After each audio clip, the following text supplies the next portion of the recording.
Hi everyone. For those of you who don't know me, my name is Chelsea Neighbors, and I have decided to do my research presentation and project on poliomyelitis.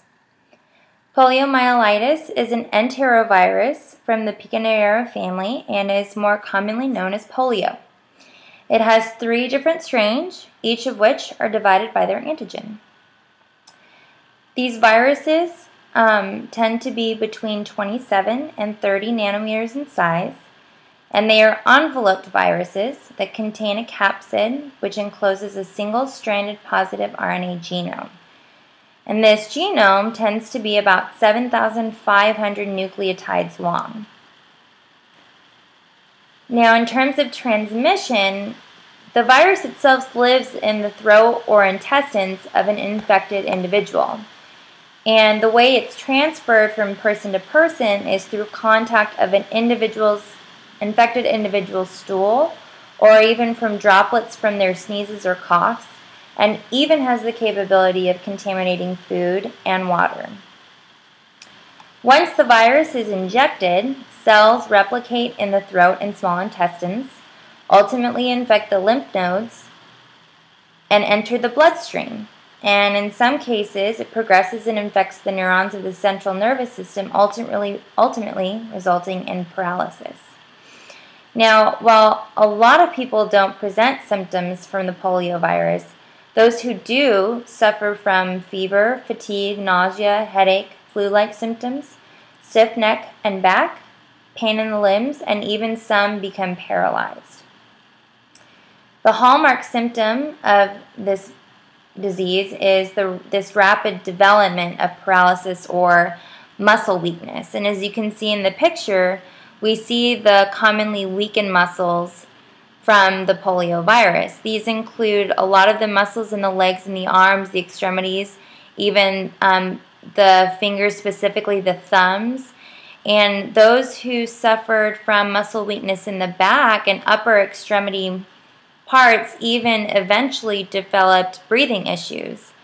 And when a lot of patients, specifically more often whom were children, were diagnosed, because this paralysis was so rapid, they had rooms filled with iron lungs to help people breathe while they were being treated for polio.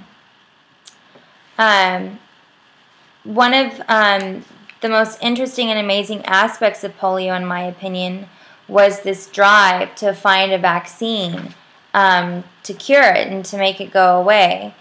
And the March of Dimes, which became an organization that took money for vaccine research and even aided those who had family members that had polio, proved to be very successful in creating this competition for a successful vaccine. And there are 3 men who succeeded in creating a vaccination. They were Albert Sabin, Jonas Salk, and Hillary Kaprosky. Now, 2 of these men, Albert Sabin and Hillary Kaprosky, both developed oral vaccines that contained a live but weakened form of the poliovirus strain. Both of these men discovered that the vaccine and the weakened virus worked in the intestines to ultimately block the virus from entering the bloodstream. And so it broke that transmission. But ultimately what they found is that it risked actually infecting people and giving them polio rather than helping them not get it. Jonas Salk, on the other hand, he developed an injectable non-live virus to help people immunize patients, but they ended up finding that his vaccine didn't always completely immunize and help the patient from getting polio. So, this virus, when it reached its peak at the height of the Cold War and it hit without warning, it became so rapid and so extreme. But even though, they developed these vaccines, still to this day, it's continually debated on whose vaccine was the most effective. And as you can see here, you can see a poster from the March of Dimes and asking to help research and fund help for the development of a vaccine. And you can even see how they showed pictures of celebrities like Elvis Presley getting vaccinated to encourage people to get the vaccine. And furthermore, for those people that were going to be given the oral vaccine and getting them to come receive the vaccine, they even claimed that it tastes good and it worked fast to prevent polio.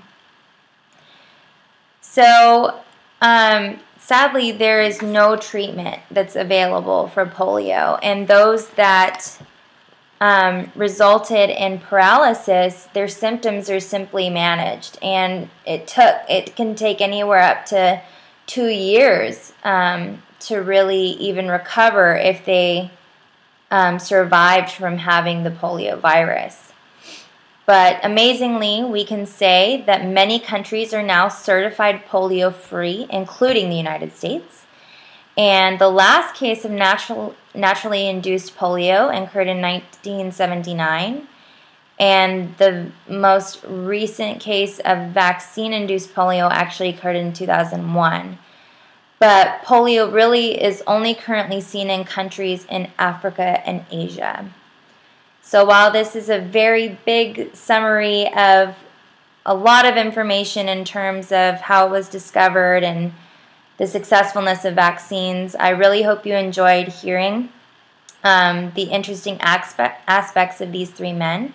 And if you have, the interesting discoveries of these 3 men, and if you have any more questions, please feel free to email me at the email address on your screen.